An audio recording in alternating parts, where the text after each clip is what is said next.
Sagip Kapaligiran, Pag-asang Pamayanan.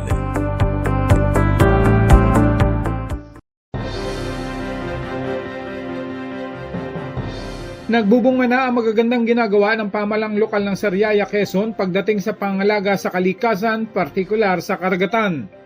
Humigit kumulang 20 naglalakihang butanding ang namamataan ngayon sa karagatan ng Sariaya bahagi ng Tayabas Bay. Ayon sa mga mangingisda ay indikasyon ito na sagana ngayon ang kanilang karagatan. Kaya naman tuwang-tuwa ang mga bantay dagat at mga mangingisdang nakasaksi sa naglalakihang butanding. Ah! Woohoo! Ang laki mo, makikita nyo. Ito pa, isa pa oh. Yan oh. Yan, baka tayo magarutin ng buntot. Ang dami ng isda sa ilalim. Ang bantay dagat na si Edwin Prias ay nagkwento kung paano nila nakita ang mga butanding. Ayon sa kanya, nagpakita ang isang malaking butanding 1 linggo bago dumating ang bagyong Paeng. At ngayong buwan naman ng Nobyembre, pagkatapos ng bagyo, madami na ang nagpakita at dumami na rin ang nahahuli nilang isda.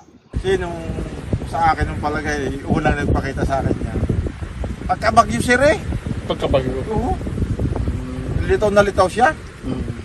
Kasing nga rin para sa alon o para sa... Pero ngayon, bakit? Ang daming isda. Ngayon naman sila, ang dami namang isda dito. Nung siya nagpakita naman. Lahat ng tao dito eh, puro isda. Nung una, parang magtatag-alon. Parang... Pag sulo lang siya, pag nag-iisa lang, parang talagang naaalon. Pero pag marami, Ay marami, may isda ang dala. may isdang dala. Oo. Ay dami na namin huli kanina eh. Anya noon pa man, ang bahagi ng Tayabas Bay na ito ay sadyang kinakikitaan ng butanding. Kaya naman sagana ito sa lamang dagat, ngunit malimit ding pinapuputukan o dinidinamita.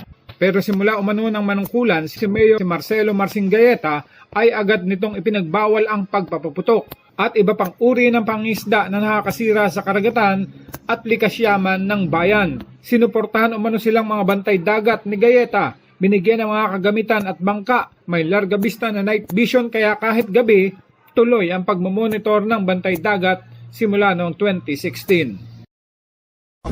Larga vista po na panggabi, meron po kami niyan. Kanino po binigay? Sino po nagbigay niyan? Ayan po galing po yun po sa aming LGU po, sa aming mayor po na sumusuporta sa amin. Matay po kami training sa lalo po higit sa Tanggol Kalikasan. Kami po inasa ng Tanggol Kalikasan. Ay sa amin naman para poprotektahan namin yung mga ganyang malalaking butanding ay huwag naman nilang salutin na harangan ng mga lambat, huwag putukan. Si Danilo Larita Jr., Fish Law Enforcement Officer ng BIPAR 4A, ay sobrang natutuwa rin sa mga nangyayari. Napapanahon umano na lalo pang pagbutihin ang pagbabantay at pangalaga ng karagatan. Ang challenge naman anya sa ngayon ay mas malaki dahil kailangan pagtulong-tulungan maprotektahan ang whale shark o butanding dahil endangered ito.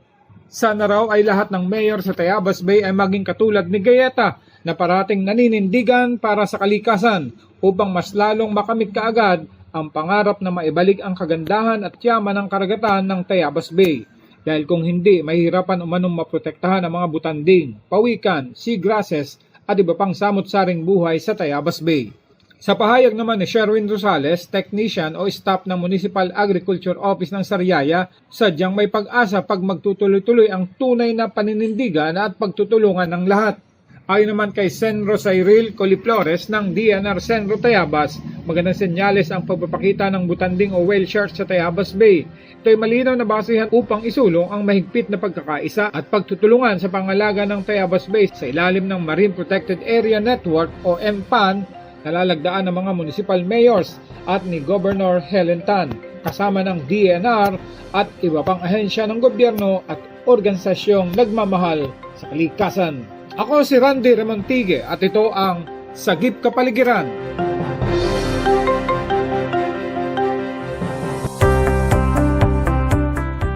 Sagip Kapaligiran, Pag-asang Pamayanan.